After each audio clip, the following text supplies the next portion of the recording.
Welcome to the Wife Stories YouTube channel. New video every day, and don't forget to subscribe. Here we go. I don't regret it. Her voice was ragged through the phone, like she was trying to gulp the air between every word, and there was that low, slurred undertone that told me she'd been drinking hard. I remember standing in the hallway, barefoot on the cold tile, staring at the front door and seeing my faint reflection in the polished metal handle. It was 2 in the morning, and I'd been asleep on the couch before the phone rang. Maybe that was the first sign of how things had shifted. I wasn't in our bed. I was hunched on the couch under a blanket, alone. I exhaled slowly. "Rebecca?" I asked, but the line hissed with static. I pressed the phone closer to my ear, letting the silence spool out. My heart pounded, though my voice stayed controlled, almost forced. "Where are you?" She just laughed softly. Then, an inhale, a bitter sigh. "I'm in Tony's car. We drove out near the lake. God, you should see the moon on the water tonight." I closed my eyes, letting her words wash over me. It felt like I was behind glass, listening to some other man's conversation, an outsider to my own life. After a moment, I said, quietly, "It's late. Come home." She didn't answer. I heard movement. Maybe she tilted the phone away from her mouth. A man's muffled voice in the background. I couldn't make out the words, but I knew who it was. My hand clenched the phone so hard my fingers stung. And then, in a tone that was clipped, almost rehearsed, she repeated, "I don't regret it." The call ended. My ear filled with dead air.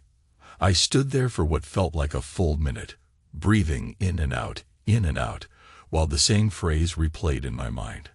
I don't regret it. Eventually, I sat on the couch again, phone resting in my palm.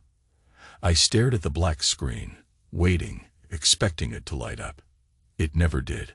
I forced myself to close my eyes, but my thoughts wouldn't stop. There was no time to think. There was no way to speak. All that existed was the heaviness in my chest. A slow, suffocating ache. The house felt emptier than usual. The clock on the wall ticked out the seconds, filling the silence with a steady mechanical pulse.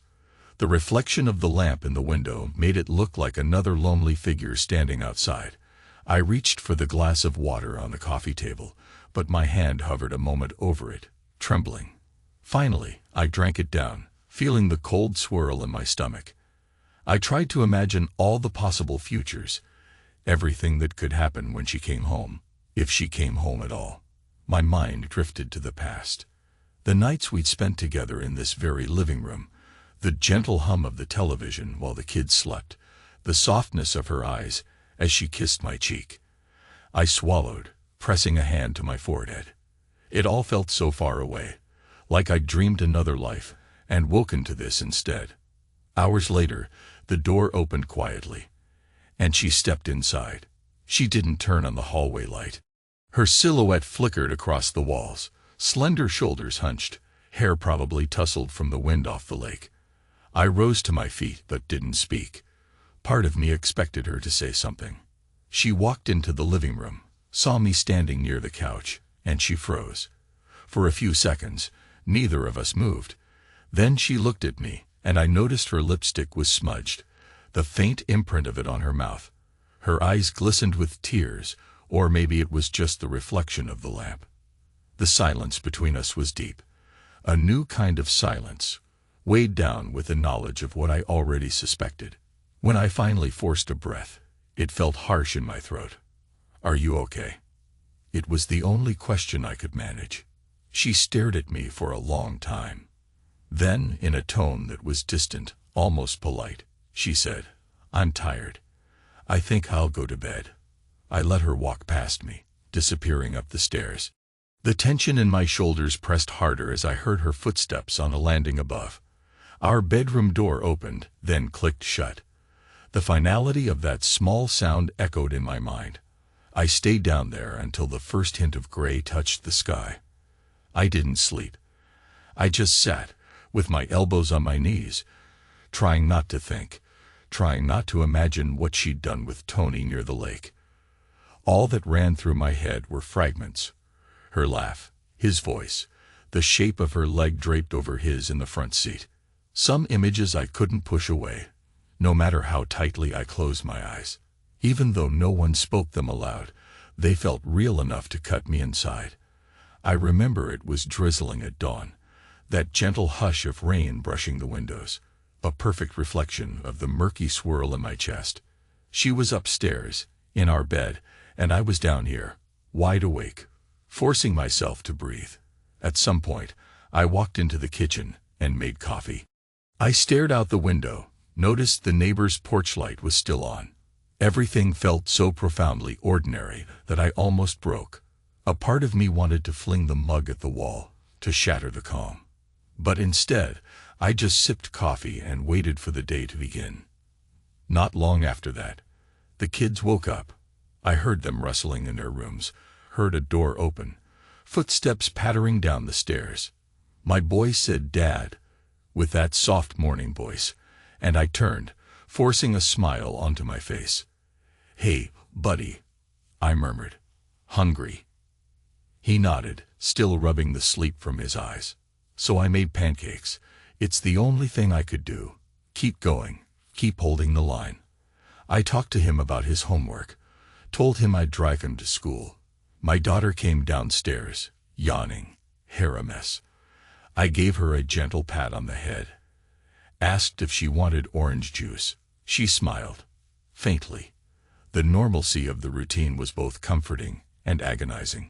I was grateful they didn't notice the tension in my voice. Rebecca came down as the kids were already sitting at the table. She didn't meet my eyes, and I didn't force the issue. She poured herself coffee, took a few sips, then said something about having errands in town.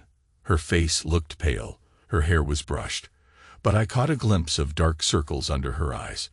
My chest squeezed with an emotion too heavy to name. Even after the phone call, after everything implied in her voice, after the knowledge gnawing at my gut, I wanted to hold her. I wanted to fix it, to keep our life intact. But the pain was so raw and so thick that the best I could do was bury it under forced calm. Later, after I dropped off the kids, I stopped at the office. My coworkers greeted me with the usual nods, but I barely responded. I spent half the morning going through emails, trying to keep my mind from replaying her words. I kept hearing them over and over. I don't regret it. By noon, I couldn't take it anymore. I left a message for my assistant that I had a family issue. Then I walked out, got into my car, and just drove. There was a numb kind of energy in my arms and legs, like my body was on autopilot while my mind spun circles. I turned onto Lakeside Drive, where the houses are spaced far apart, each with its own view of the water. I had no plan, but the closer I got to the shoreline, the colder the wind seemed to blow. The sky was overcast, a solid blanket of gray. Waves on the lake chopped at the rocks, sending up a spray that glistened in the dull light. I parked near a small public access area, stepped out of the car, and let the chill sink through my coat. The horizon stretched out, colorless and distant, and I just stood there, breathing in the damp air. My face felt stiff, my heart felt heavier than I'd ever known. I wanted to believe it was a one-time slip, that Tony, that man with an easy grin and an Italian name, was just a mistake. But the phone call haunted me. She sounded almost settled in her decision, as though they'd crossed some boundary and she was past the point of guilt. A flash of memory hit me. A few weeks ago, I'd noticed how often she mentioned Tony's cooking. Tony made the most incredible ravioli, or Tony has such a passion for flavors. I felt a slight pang of unease, but I'd brushed it off. Maybe I'd told myself that a friend's cooking wouldn't threaten our marriage. I guess I was wrong. Back in the car, I stared at my phone, at her name in my contacts. I could have called, should have, but something in me refused. I felt like I was balanced on a ledge, and one wrong move would send me crashing. So I turned the ignition and pulled away.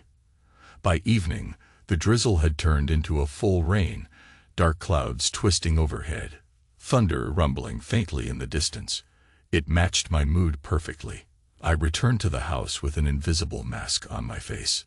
I was Michael Pierce, regional manager, father of two, caretaker of the status quo. I stepped inside, and the smell of pasta sauce drifted from the kitchen. She was cooking. Funny how normal it can seem, even when a storm of betrayal rages beneath the surface. Our conversation that night was clipped, barely more than functional. I asked about the groceries. She said she picked up what we needed. I tried to make small talk about the kids' day at school. She responded in single words, pushing her hair behind her ear as she tasted the sauce. I kept waiting for her to bring it up, to say something about Tony, about the night before. But she never did, and I lacked the courage to force it. At one point, I almost said, "I know," but the words lodged in my throat. Eventually, we ended up in the living room. The kids were upstairs doing homework. The television was on but muted. I stood by the window, listening to the steady beating of rain. She sat on the couch, running her fingers along the edge of a pillow. The entire house felt like it was holding its breath. Then, in a low, almost trembling voice, I said, "About last night." She looked up. Her eyes flickered with something. Fear? Defiance? Maybe both. Her voice was hushed.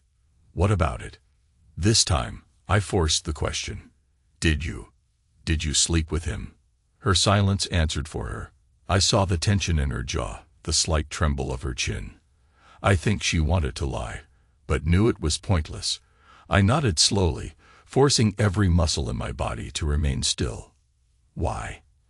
At that, she let out a breath, something like a half-laugh, half-sob. "You wouldn't understand." I took a step toward her, but I was cautious, as though approaching a wild animal that might bolt. "Try me." She pressed her hands against her eyes, then lowered them. "I feel invisible, Michael. Every day. I'm just here, existing, doing the same routine. You come home, and half the time your mind is on the next meeting, the next report. The kids have their own lives. And I." She paused, swallowing. "I just needed to feel wanted." My heart twisted. Her words struck deeper than any insult. I swallowed. "So he made you feel that?" She nodded, tears brimming. "Yes. And I'm sorry. But I can't pretend it didn't happen.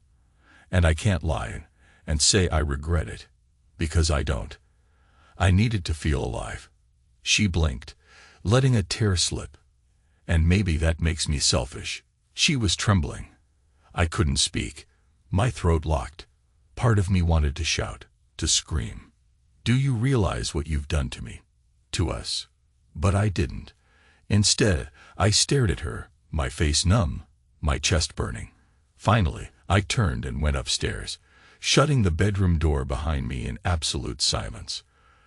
That's how it started, this new chapter in my life where betrayal stood between us like an iron gate. Over the next few days, I barely talked to her. She didn't push. We coexisted, two strangers occupying the same space. It was excruciating. She still went to the library. I still went to my office. The kids noticed something was off, but we both pretended we were just busy. The tension became a constant presence, like a chill in the air we couldn't shake. It rained 3 days straight that week. Dark skies, low thunder. It felt like the entire world was mourning, or maybe just bracing for what came next.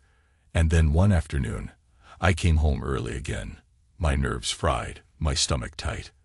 I walked into the house, set my briefcase down, and froze at the sound of voices in the living room. Hers.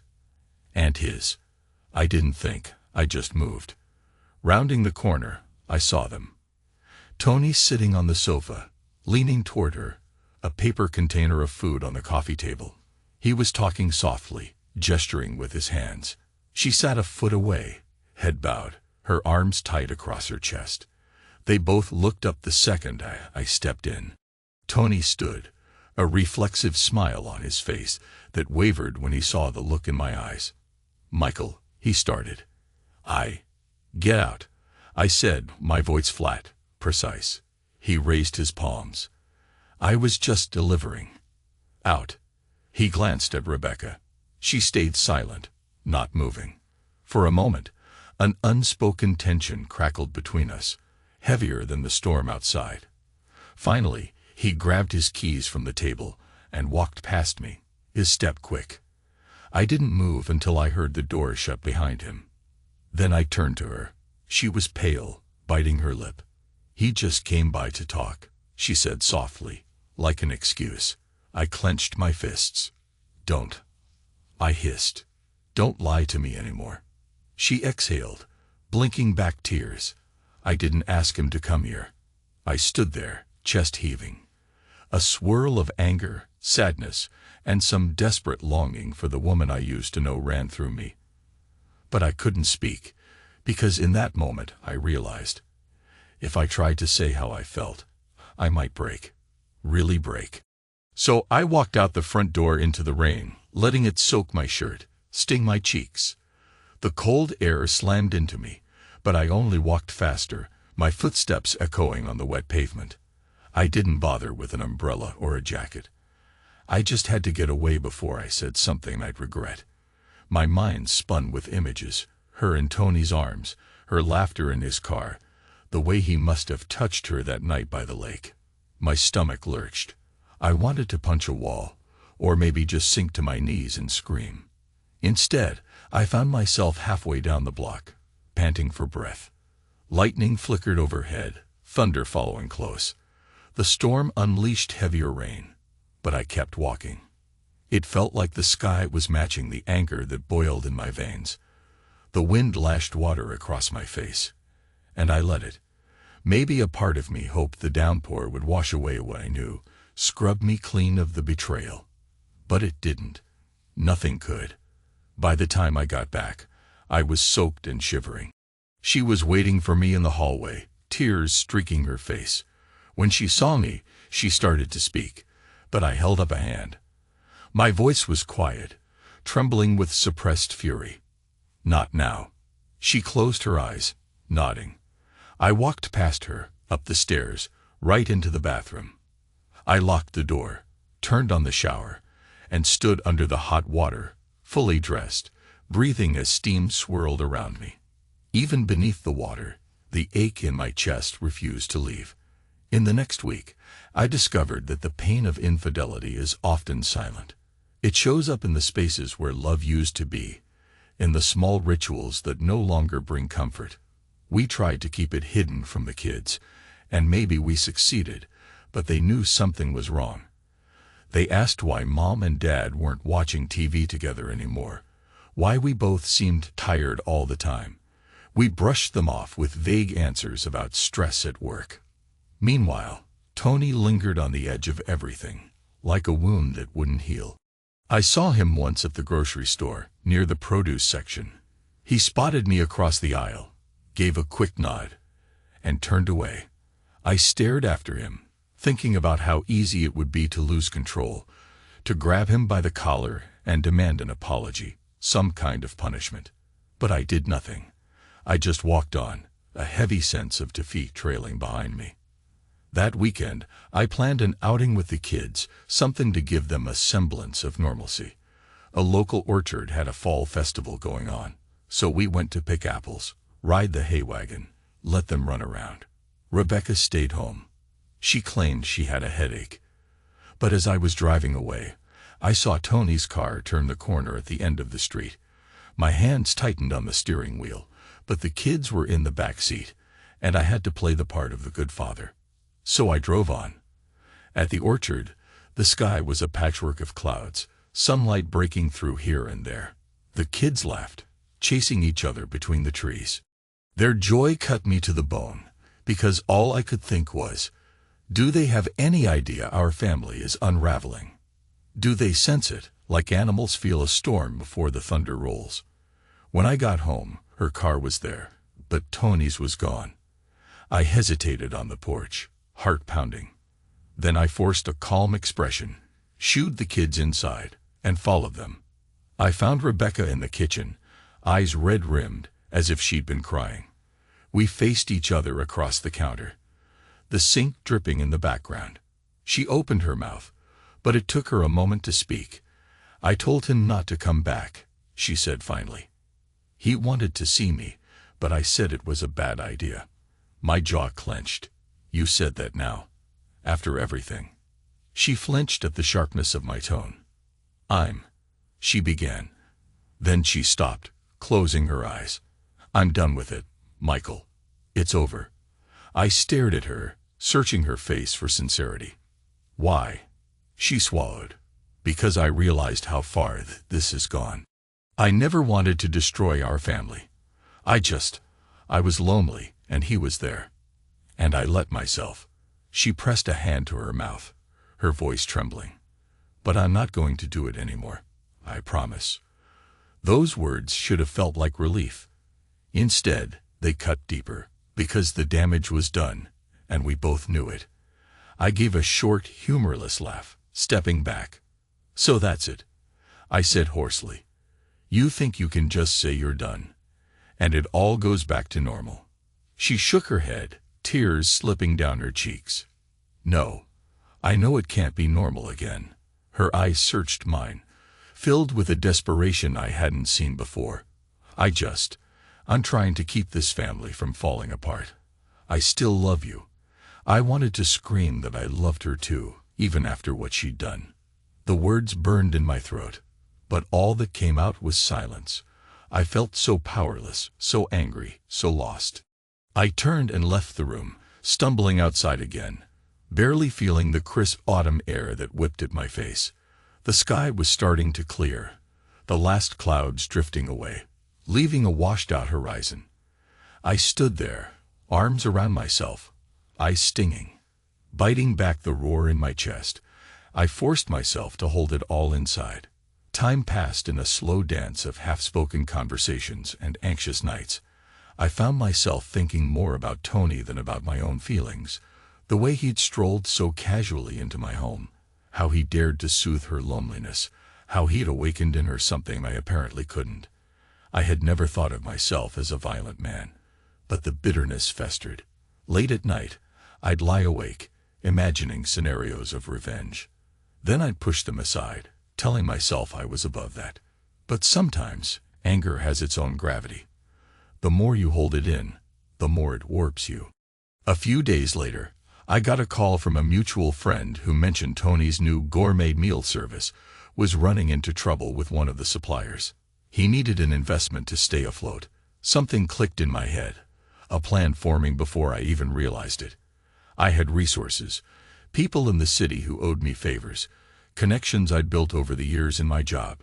Maybe I could pull a few strings, strangle his little business, make him feel the sting of loss. If I did it carefully enough, he wouldn't even suspect it was me. He'd be left with no recourse, no help. That thought pulsed in my mind for hours. It felt dark, but strangely satisfying. A cold, precise kind of vengeance. I told myself he deserved it. He'd taken something from me that I might never get back. My sense of security, my pride, my peace of mind. Maybe it was only fair that I take something from him too. I spent the evening on my phone, making discreet calls, letting the right words slip to the right people. I didn't mention Tony by name, but I guided them to a conclusion, that dealing with this man's business was unwise, unprofitable. One of my contacts said, "I hear you. We'll keep our distance." I thanked them and hung up, my heart pounding with grim determination. Then I set my phone down, stared at my hands. They were steady. I expected them to shake, but no. This was me, stepping over a line, and I felt oddly calm about it. I heard my wife upstairs, humming softly as she folded laundry. I forced a breath. Did I hate her for this, or him, or myself for letting it come to this point? Night fell. The next day, I left early and spent hours burying myself in work. I was restless, waiting for news of Tony's downfall. Finally, in the late afternoon, I got a text from a friend. "He's in trouble. One supplier pulled out. Another just canceled. Could be the end for him." I stared at the message, ignoring the twisting in my stomach. This was what I wanted. Right. When I got home that evening, the sky was clear for once, crisp stars overhead. I walked in, expecting silence, but instead I found Rebecca standing in the foyer, her eyes red from crying. I stopped short, my pulse racing. She looked at me, tears thick in her voice. "He's losing his business, Michael. He called me, begging for help. He thinks the banks blacklisted him. He can't get a loan. He's devastated." My heart hammered. So he'd turned to her in desperation. Of course he had. My mouth tasted bitter. "And what did you tell him?" She took a shaky breath. "I said I'm sorry. I can't help. She swallowed, wiping her eyes. "He's convinced someone orchestrated it, but he doesn't know who." I didn't speak. I could almost see the realization creeping into her expression, that maybe I'd had a hand in it. She knew I had connections, yet she didn't say it out loud. Instead, she looked away, lips trembling. Finally, she whispered, "This is killing him." I stared at her, my chest hollow. "And what about you?" I asked quietly. "Is it killing you too?" She closed her eyes, tears sliding down her cheeks. "I don't know. I just feel so guilty. He was important to me, but I ended it. I want to work on our marriage, but now he's losing everything. I hate seeing him suffer." The words triggered a cold, controlled anger in me. "Do you want me to comfort you? To tell you everything will be okay for him?" I shook my head slowly. "He took you from me. You were my wife, my partner in this life." Her voice cracked. "I know. I'm sorry." I let out a breath, fighting to keep my tone level. "And do you feel sorry for me? Or is that not part of your equation?" She reached out, but I took a step back. My silence came down like a wall. She pressed her lips together, tears glistening. We stood there for a long moment, the hush of the house pressed against us, so thick it felt like we could suffocate. Behind that silence, part of me felt a dull satisfaction. Tony was paying a price, and the side of me that was wounded rejoiced. But it was a hollow victory, because the truth was that my wife loved him enough to cry over his downfall. And that meant even if Tony vanished, the fracture in our marriage would remain. That night, I couldn't sleep. I lay in bed, eyes open, listening to the slow rhythms of her breathing. Outside, the wind had died, leaving a tense, empty calm. I stared at the ceiling, replaying every moment. The phone call from her that first night, her tear-streaked face in the living room, Tony's smug grin. My anger was a coil in my gut, but behind it lay a deeper ache. I realized with a stab of despair that I still loved her. Despite everything, I wanted her by my side. In the morning, I found her in the kitchen, arms folded around herself, gaze fixed on the window. The sky was pale, a watery sun just barely peeking through. I stood beside her, not speaking. Finally, I placed a hand on her shoulder. She flinched, but didn't pull away. We stayed like that for a long time, breathing, as if we were each waiting for the other to break the spell. "I can't lose you," I said quietly, my voice trembling. "It's as simple as that." She turned, her eyes pooling with tears. "I've been so scared," she whispered. "Scared you'd never forgive me. Scared I'd ruined everything." I swallowed. A single tear slipped down my cheek. "You did," I said, my voice raw. "You ruined what we had. But I can't stop loving you." We hugged, or maybe it was more of a collapse into each other's arms. Neither of us said anything for a while. Her body shook against mine, and I felt her tears soaking into my shirt. I closed my eyes, letting my chin rest on top of her head, inhaling the faint scent of her shampoo. Even in that moment of sorrow, there was a strange warmth, like a flicker of hope that maybe, if we tried, we could rebuild some semblance of a future. But something still burned in my chest, that bitterness I couldn't ignore. After a while, we separated, and I saw the question in her eyes. She wanted to know if I was behind Tony's downfall, if I had used my connections to sabotage his business. The words hovered in the air. I chose not to answer them. I think my silence told her everything she needed to know. Days turned to weeks, and slowly, painfully, we tried to find a way forward. We talked more. Actually talked. I forced myself to tell her about the emptiness I'd felt, the sense that she no longer looked at me with that spark in her eyes. She told me about her longing for excitement, the sense that life had become a routine of chores and obligations. We argued, cried, stopped speaking, then tried again. We set boundaries. No more secrets, no more ignoring each other. It was like learning to walk after a broken leg. You move awkwardly, uncertainly, each step a test of whether it'll hold or give out. Still, the tension remained. One evening, I was working late in my home office, going through some financial spreadsheets. She appeared at the door, leaning against the frame. The lamp's yellow glow caught the lines of her face, the fatigue there. "Michael," she said softly. I glanced up. "Can we sit?" she asked. I nodded, pushing my chair back. She came in and sat across from me, wringing her hands in her lap. "He called me again," she said. "Tony."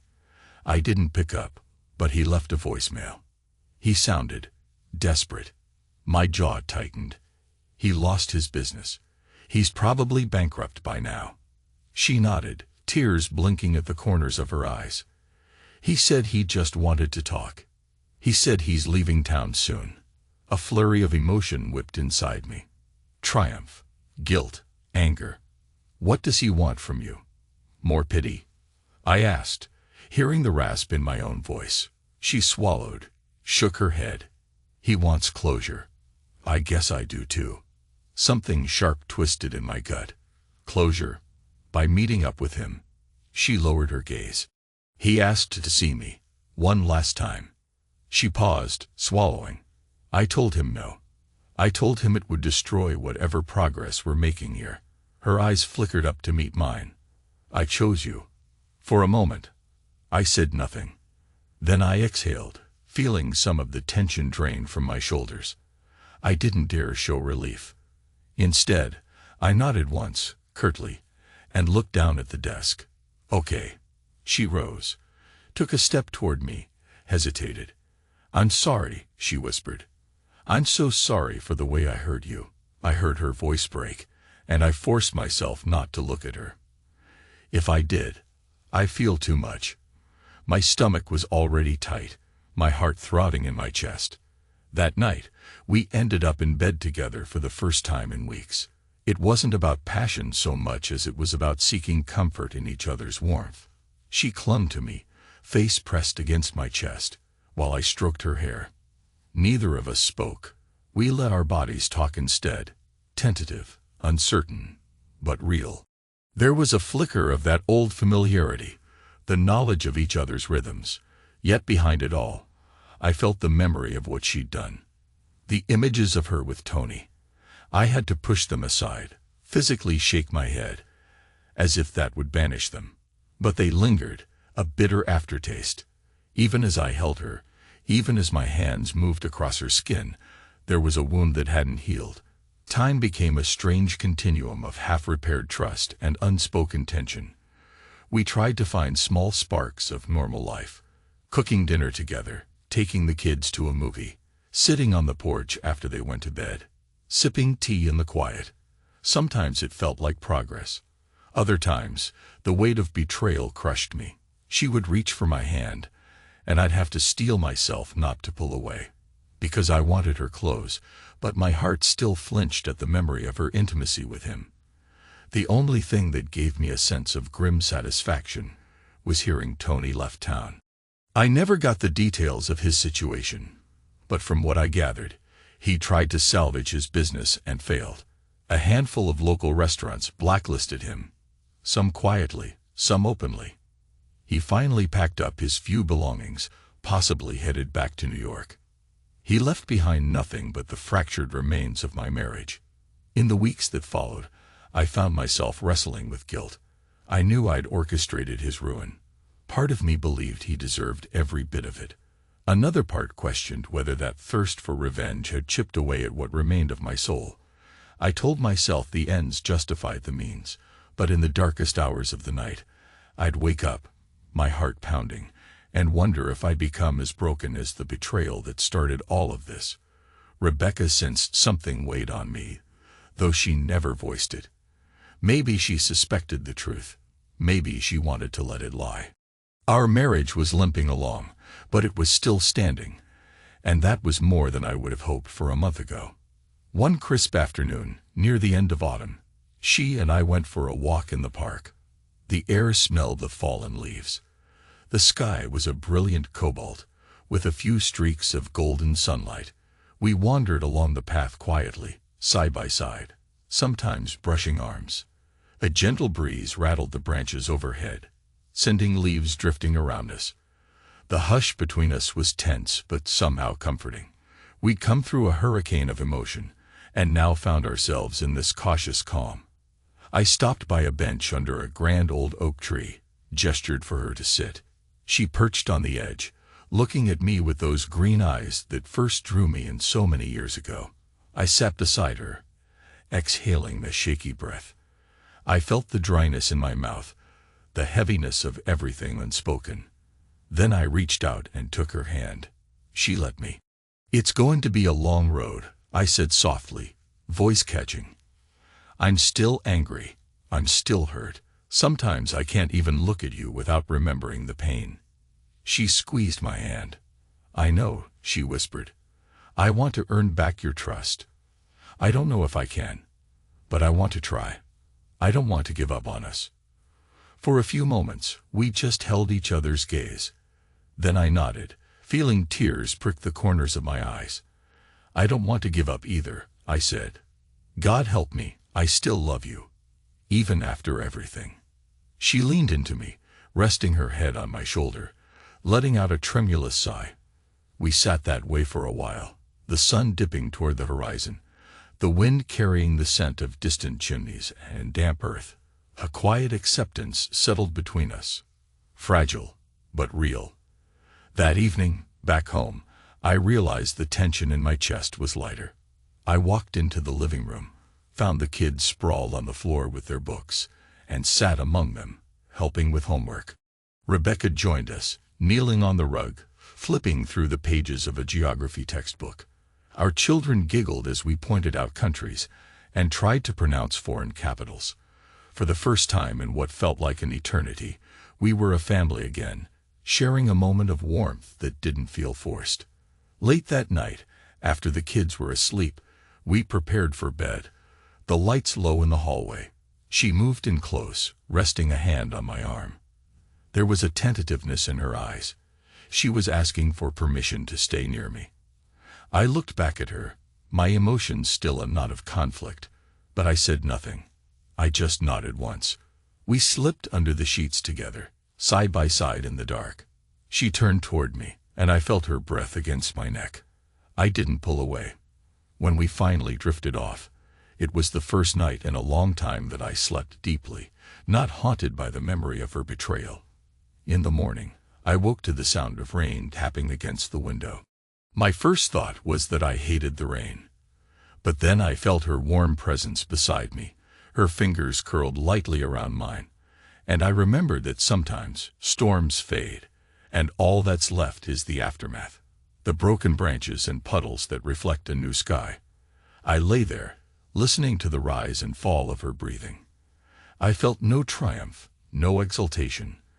I felt wounded still, but there was a seed of hope in that quiet moment. Perhaps it was enough. I spent the next days grappling with my conflicting impulses, the desire to lash out again, to punish her repeatedly for the pain she'd caused, and a longing to rebuild what remained of our bond. In counseling sessions, she insisted we go to a few. I'd sit stiffly, hands clenched on my knees, as she opened up about her loneliness, her regret, her attempts to bury it all. I listened, eyes hard, though inside I felt raw. When it was my turn to speak, my words came out calm, measured, as if I were reciting a script in front of a firing squad. I told her how I'd felt neglected too, how I'd drowned myself in work, how maybe I'd given up on romance without realizing it. The counselor nodded, scribbling notes, occasionally prodding us to keep sharing. After each session, we'd drive home in near silence, both lost in our own thoughts. But slowly, something like understanding emerged. Then came the day she asked me directly if I'd had a hand in Tony's financial ruin. I was standing by the sink, rinsing out a coffee mug. She approached, fiddling nervously with her wedding ring. She said, "Michael, did you do something to his business?" My spine stiffened. I set down the mug. "Why do you ask?" She shrugged, tears brimming. "Because it all collapsed too quickly. Because I know the kind of connections you have in this city. Because I heard rumors that people warned each other about him." I didn't deny it. I simply looked at her, letting the silence speak. She lowered her gaze, a tear slipping down her cheek. For a moment, I braced myself for anger, condemnation. But all I saw was sadness. Maybe disappointment too. She whispered, "I understand why you did it." I felt my throat tighten. "I'm not proud," I said softly. But I couldn't stand the idea of him walking away unscathed after what he did to us. She looked up, eyes shining. "I hurt you," she said, voice unsteady. "But I never wanted you to become like this." So full of resentment. It took me a moment to respond. I carefully wiped my hands on a dish towel, focusing on the repetitive motion, anything to avoid meeting her eyes. "I know," I murmured. It was the only way I knew how to strike back. She reached out tentatively, touching my arm. "We can't change it now. Let's just try to move forward." A tear slipped from my eye, and I let her see it. I didn't brush it away. Okay, sometimes people think revenge will set them free, but all it really does is confirm the pain. Yet in the end, it also gave me a sense of resolution, a line drawn in the sand. Tony was gone, and I was still here, still fighting for my wife, my family, my own sanity. The final blow had been struck. I'd landed it in secret, and there was no reversing it. That was my sin to carry. The weeks turned into a cautious winter, the trees outside our home stripped bare, the wind whistling through barren branches.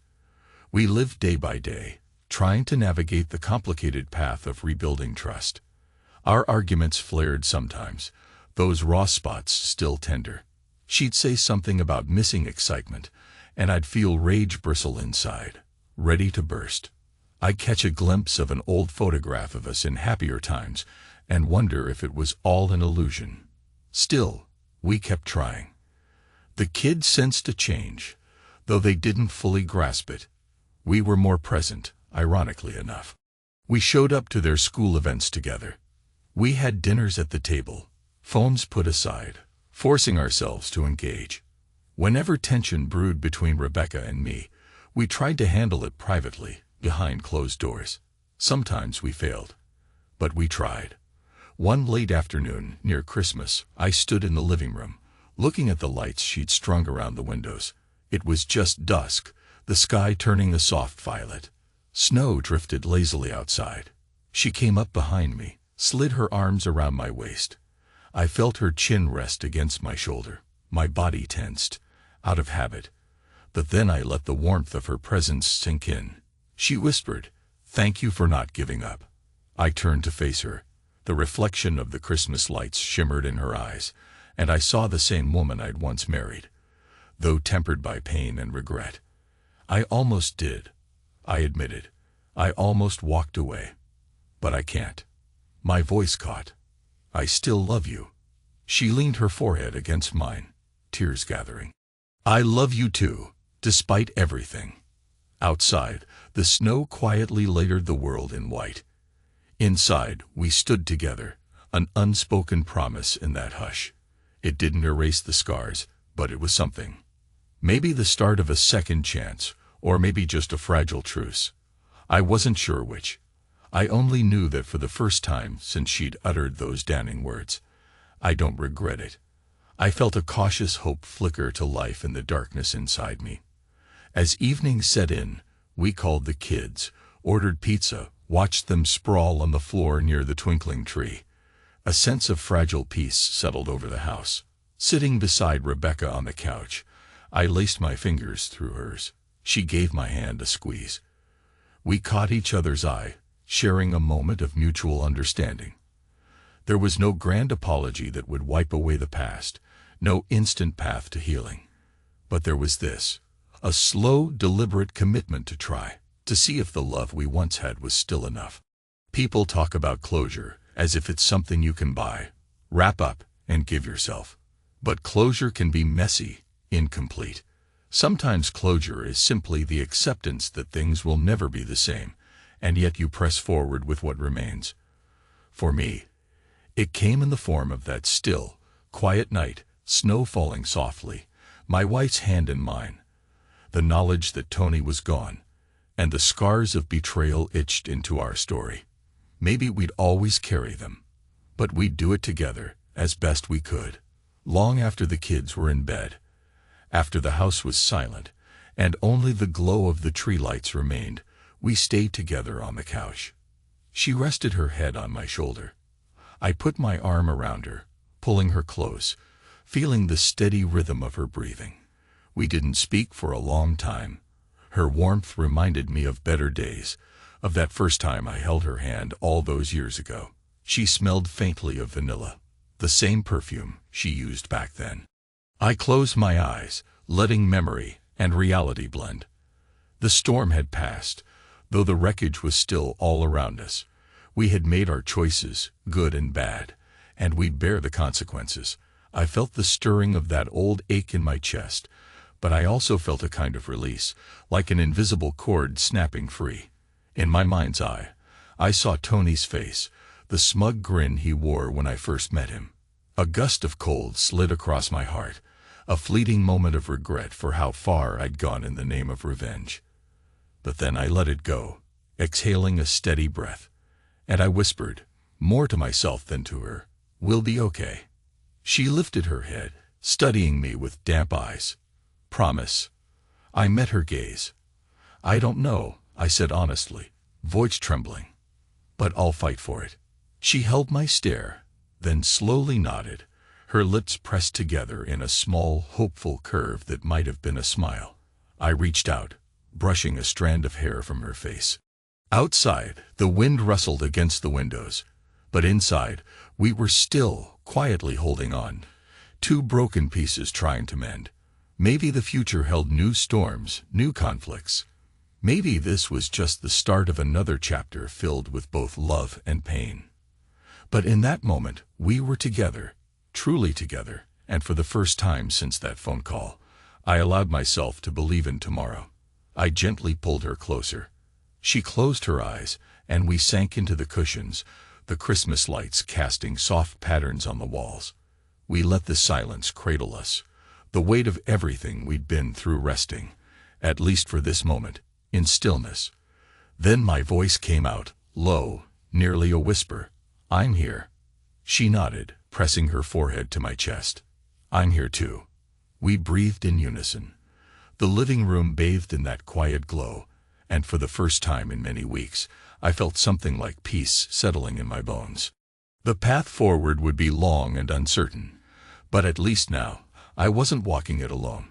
Our story wasn't over, not yet. And despite all the cracks and scars that had marked our world, a small, fragile light still burned in the darkness, guiding us forward, together.